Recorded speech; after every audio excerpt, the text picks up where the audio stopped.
Hello, YouTube. This is Doug Robbins, and this is part two of the Halloween Resurrection versus Halloween Ends. Um, and this video is going to go more into why Halloween Resurrection is more of a definitive ending and more of a better Halloween movie as opposed to a better movie overall, like ends. Um, Again, at its basic level, you want a fun Halloween. There has to be a fun element. And I think 2018 and even Kills gave you that great blend of Halloween being scary and fun in the way that you can watch dozens of slasher movies that only the Halloween franchise can truly deliver. And unless you're a Halloween fan, I don't think you'll get it, understand, or give a flying rip, as my brother would say. But like for example,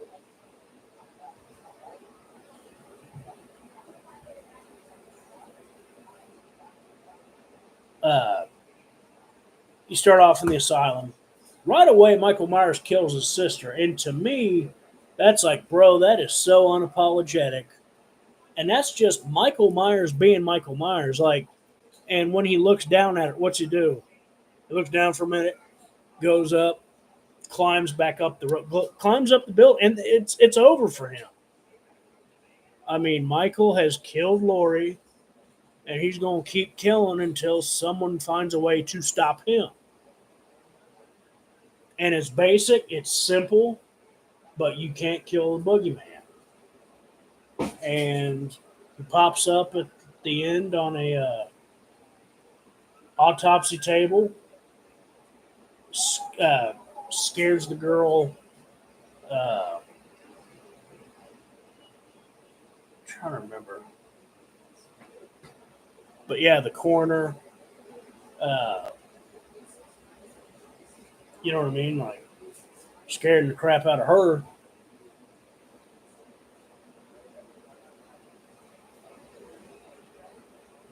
Look at the scene with Nora and with the kid.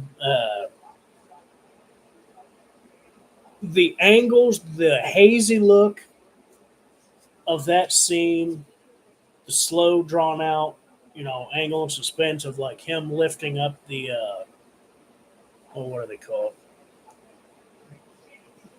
The camera rod, basically, with that like sharp spear or whatever at the end that he jams in the kid's neck. Now,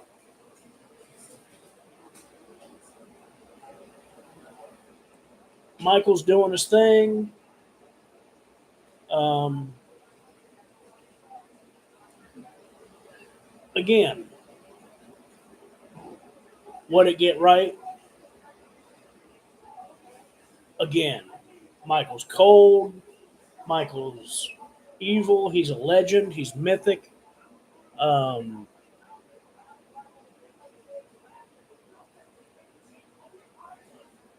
there's painful deaths in it. There's where Donna in her back and he like jams her into that sharp metal thing, that big metal spike. The kid or the security guard getting his throat slit. Um,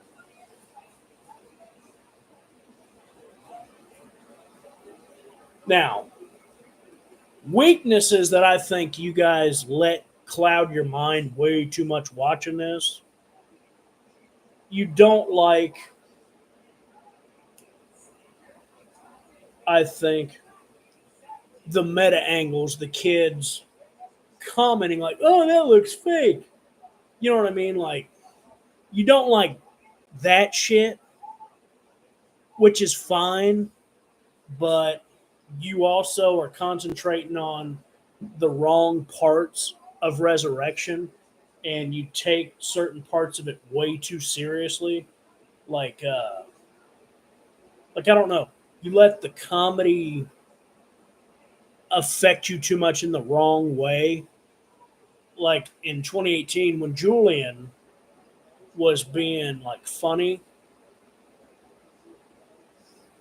but it's like, but it's at the wrong time. Well, Halloween movies are supposed to be fun and scary. And again, I mean, honestly, how would people react seeing Michael Myers? How many exact people would say, holy shit, or something like you would not sound articulate or cool or be composed as you think you'd be? You know what I mean? Like people are goofy, and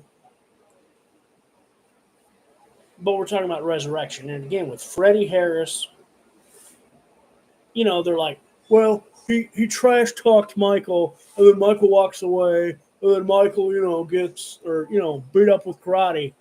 He gets kicked out a window once, rope around his neck, just like when Chris in part 3 of Friday the 13th knocks out Jason, which, that phrase sounds insane to anyone that's seen those movies.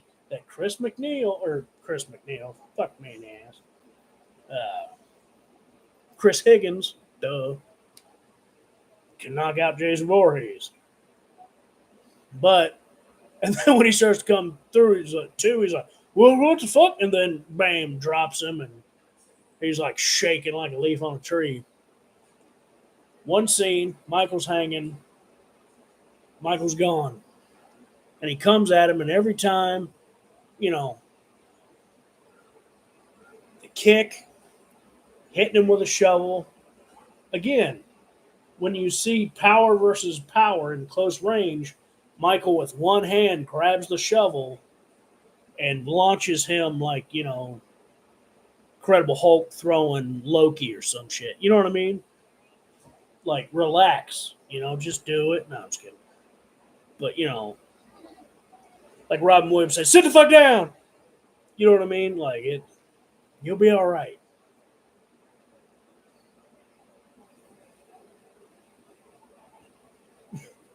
You guys know that skit with Chris Farley and Patrick Swayze. It can only be because his body's so bad. Characters. Wooden ass characters, absolutely. Wooden ass characters. Are they remarkable characters? No. Um, you know, not Brittany Murphy, whatever that chick's name is. I want to call her Brittany Murphy, but Katie Sackhoff and that Nimrod that goes, "Meow," and then Rudy. None of these people are blowing you away with their fucking acting acumen.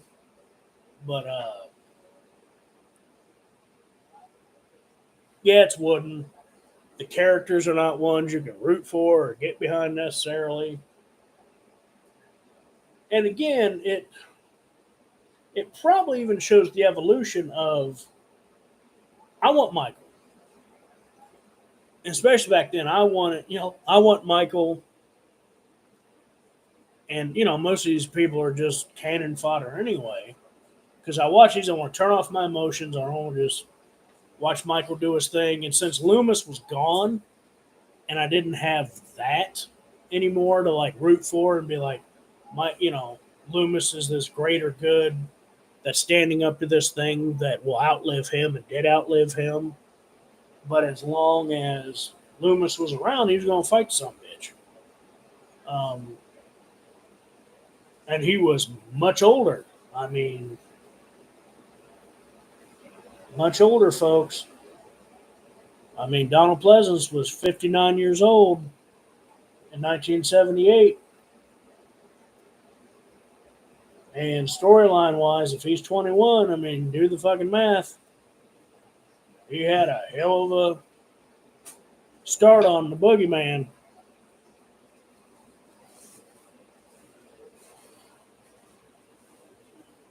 And he died 95, folks. So it's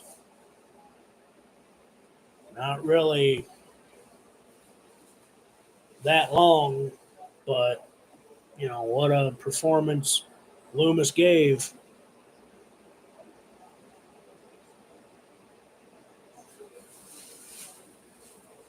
But Michael's strong. Michael was creepy.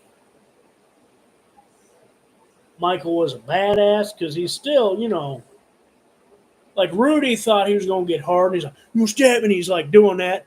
And then Michael not only like grabs his fucking arms, but fucking does this, like puts him down by his side, fucking turns his palms up, like, "All right, boy," and then pins his ass against the wall. You know what I mean? Uh, Scares the shit out of that doofus that wants to see Katie Sackhoff naked popping out through the mirror. Uh, that I just looked up and remember, it's like, shit, what was it? It was like, yep, Rookie of the Year. A kid from Rookie of the Year. Um, but yeah, you guys let stupid shit like that influence you.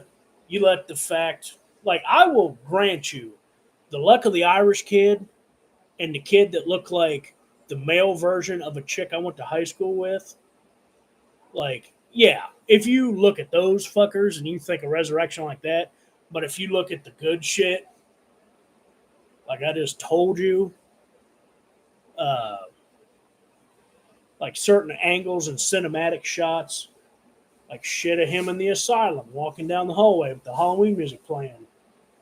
That one kill and just the creepy, uh, just angles and shot when he's walking. Michael's walking towards him. He can't see his face. His face is obscured. He's coming at him real slow with that. There are some genuinely creepy moments, good moments. Um, and again, it made it gave you bare minimum of what Michael had to be. Michael was a badass, folks. And again, Sarah was a nice girl, and she lived, you know what I mean? And it's not like they were very memorable characters, but it's like, come on.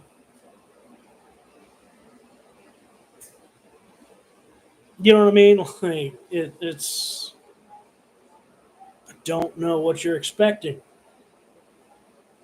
because I know I'm going to piss a lot of people off. Halloween's my favorite movie, and I still don't know why it's as popular as it is.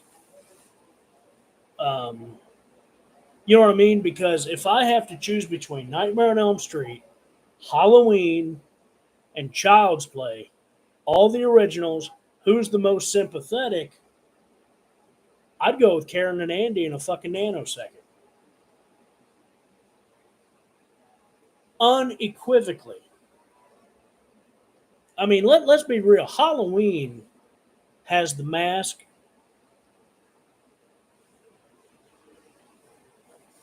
and has Michael and has the music. You know what I mean?